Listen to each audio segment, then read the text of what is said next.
विश्वास का सबसे उत्तम उदाहरण है कि धनुर्धर अर्जुन ने अक्षौणी सेना को छोड़कर सिर्फ भगवान श्री कृष्ण को चुना था। जय श्री कृष्ण मित्रों, स्वागत है आपका एक बार फिर से अनमोल साथी चैनल पर, जहां मिलते हैं आपको ज्ञानवर्धक, स्पिरिचुअल और मोटिवेशनल वीडियोस। आप सुन रहे हैं श्रीमद् भगवद गीता की एक शानदार सीरीज जिसका नाम है भगवद गीता की सीख। और आज हम जानेंगे कि श्रीमद् भगवद गीता के 8वें अध्याय से क्या सीखा जा सकता है। इस वीडियो में हम बात करेंगे 8वें अध्याय के सार की, बहुत ही सरल भाषा और आसान से शब्दों में। श्रीमद् भगवद गीता के 7वें अध्याय में हमने जाना कि ईश्वर किस तरह से इस संसार को चलाते हैं, ईश्वर को कौन से भक्त बहुत अच्छे लगते हैं, इंसान भगवान को क्यों नहीं जान पाता है तथा भगवान को कैसे प्राप्त किया जा सकता है। इसी क्रम में आज श्रीमद् भगवद गीता के 8वें अध्याय में हम जानेंगे कि भगवान क्या है और उनको कैसे प्राप्त किया जा सकता है, देवता कौन है, यह संसार कैसे चलता है और क्यों हमें आज से ही कठिन परिश्रम में लग जाना चाहिए। तो चलिए विस्तार से जानते हैं श्रीमद् भगवद गीता के 8वें अध्याय से मिलने वाली सीख और शिक्षाओं के बारे में। यह अध्याय संक्षेप में कुछ महत्वपूर्ण शब्दों और अवधारणाओं का वर्णन करता है जिनका उपनिषदों में विस्तार से उल्लेख किया गया है। इसमें यह वर्णन भी किया गया है कि मृत्यु के पश्चात आत्मा के गंतव्य का निर्धारण किस प्रकार से होता है।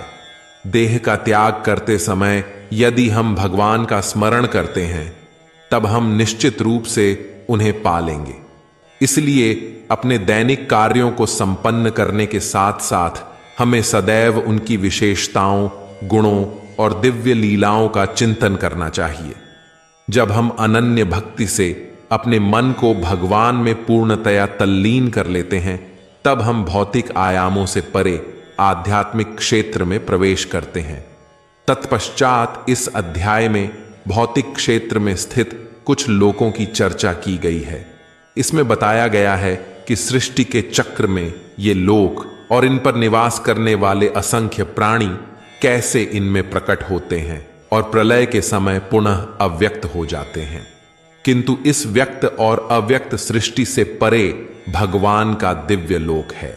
वे जो प्रकाश के मार्ग का अनुसरण करते हैं वे अंततः दिव्य लोक में पहुंचते हैं और फिर कभी भी इस नश्वर संसार में लौट कर नहीं आते। जबकि अंधकार के मार्ग का अनुसरण करने वाले लोग जन्म, रोग, बुढ़ापे और मृत्यु के अनंत चक्रों में देहांतरण करते रहते हैं।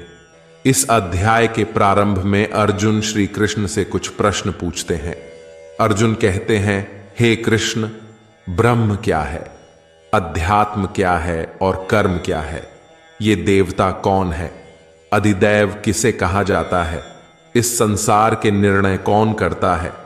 हे मधुसूदन, दृढ़ मन से आपकी भक्ति में लीन रहने वाले मृत्यु के समय आपको कैसे जान पाते हैं। इन सभी प्रश्नों के उत्तर भगवान श्री कृष्ण इस अध्याय में देते हैं और साथ ही अपने सखा अर्जुन को ब्रह्मांड किस तरीके से काम करता है उसकी समझ देते हैं और बताते हैं कि क्या होता है पुनर्जन्म और कब पुनर्जन्म के चक्र से मुक्ति मिलती है। श्री कृष्ण ने कहा, ब्रह्म परम अक्षर है।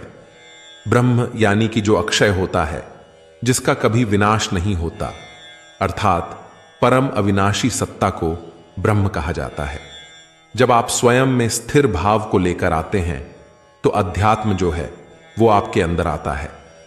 उस समय आत्मा का आधिपत्य हो जाता है, अर्थात आप आत्मा के वश में आते हैं।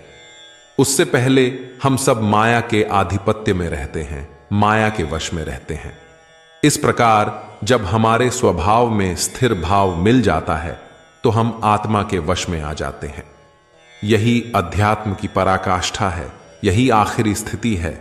इसलिए किसी मनुष्य की अपनी आत्मा को ही अध्यात्म कहा जाता है।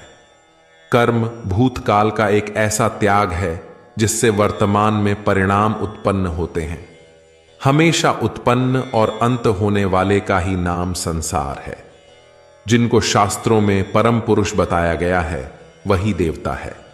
भगवान का विश्व रूप जो इस सृष्टि में देवताओं पर भी शासन करता है उसे अधिदैव कहते हैं।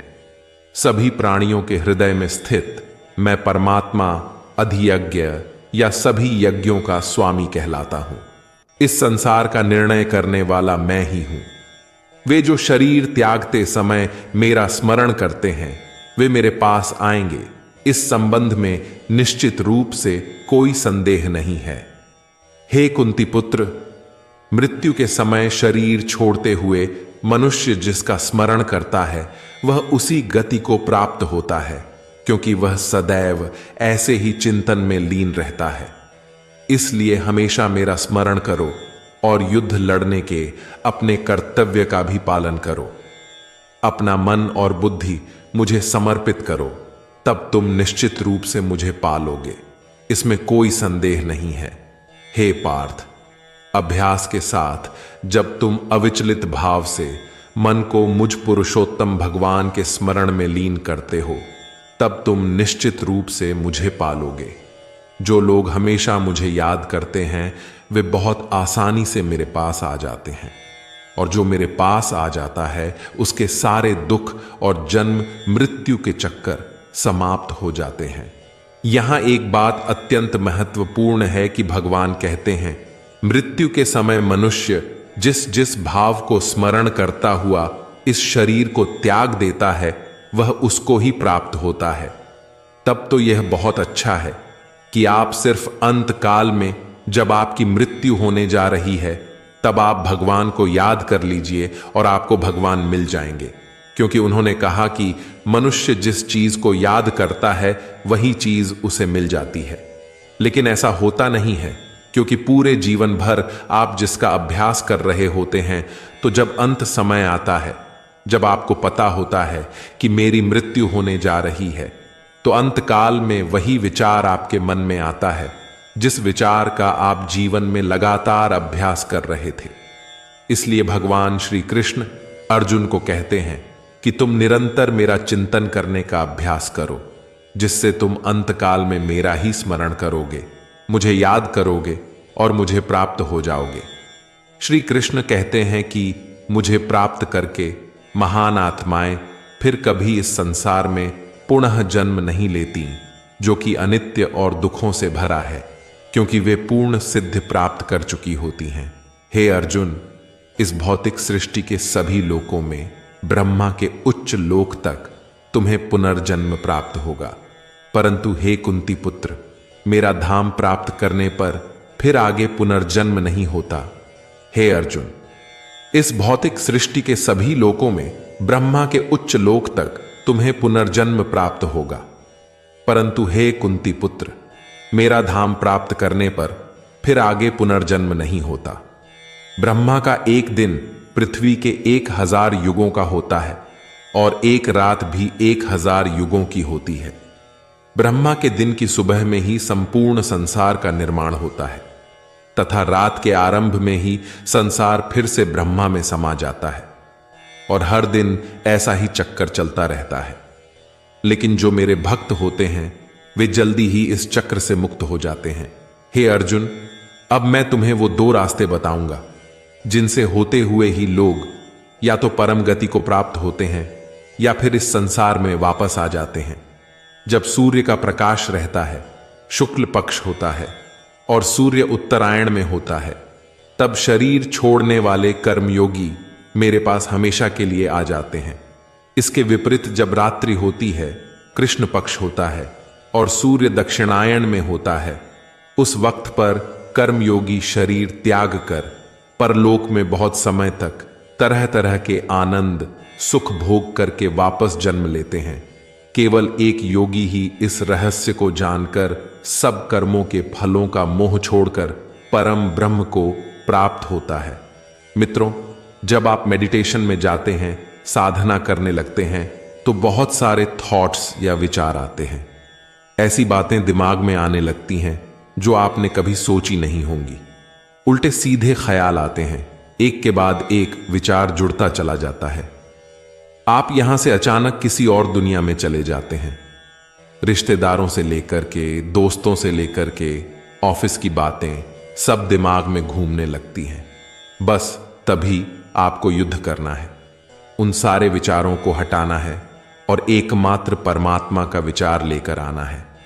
इसीलिए श्री कृष्ण ने अर्जुन से कहा कि निरंतर चिंतन कर और युद्ध कर। आगे बढ़ते हुए भगवान श्री कृष्ण अभ्यास के तरीके को या विधि को थोड़ा और स्पष्ट करते हैं। वे कहते हैं कि सारी इंद्रियों के दरवाजों को रोककर, यानी कि जो इच्छाएं हैं, कामनाएं हैं, वासनाएं हैं, उनसे अलग होकर के अपने ध्यान को हृदय में स्थित करके अपनी आत्मा को शुद्ध करने का प्रयास करना चाहिए। दोस्तों, इस अध्याय का आप आजकल के जीवन के लिए इस तरह से अर्थ निकाल सकते हैं कि कोई भी वह लक्ष्य जिस पर आप हमेशा के लिए अपना नाम दुनिया के सामने लिखना चाहते हैं, उसके लिए आपको बहुत कठिन परिश्रम करना पड़ेगा। क्योंकि जैसा श्री कृष्ण ने बताया कि यह संसार का चक्र बहुत बड़ा है।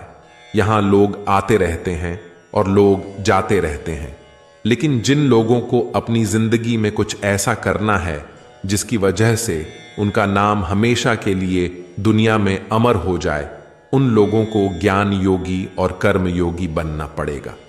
ब्रह्मा का जो एक दिन है, इसका मतलब है कि यह ब्रह्मांड बहुत पहले से है और बहुत आगे तक चलेगा, और इंसान की जिंदगी इस ब्रह्मांड के सामने बहुत ही छोटी है।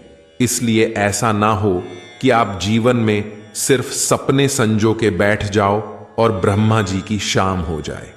मित्रों, मैं आशा करता हूं कि आपने इस वीडियो से बहुत कुछ सीखा होगा। वीडियो को लाइक और शेयर करके कमेंट में जय श्री राधे कृष्ण लिखना ना भूलें, और ऐसे ही ज्ञानवर्धक वीडियोस पाने के लिए हमारे चैनल को सब्सक्राइब करके घंटी जरूर बजा दें। भगवान श्री कृष्ण आपको हमेशा प्रसन्न रखें। जय श्री राधे कृष्ण। राधे राधे।